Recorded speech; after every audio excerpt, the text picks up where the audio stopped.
And welcome to the channel. Today I'm going to show you how you can send fax message from your Samsung Galaxy S9 Ultra. So in the first step, open the Play Store, tap on the search bar and look for the fax app.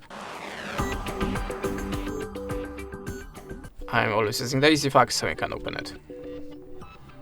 And now we have to add a permission to the camera.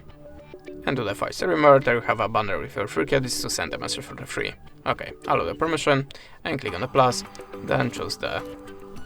Oh, it's not possible to rotate it. Okay, sorry about that. Now we have to choose the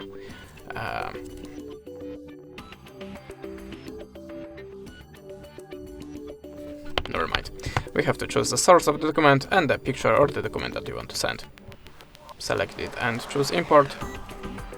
Now we have to add this. Sorry, we can add this a shape to the document.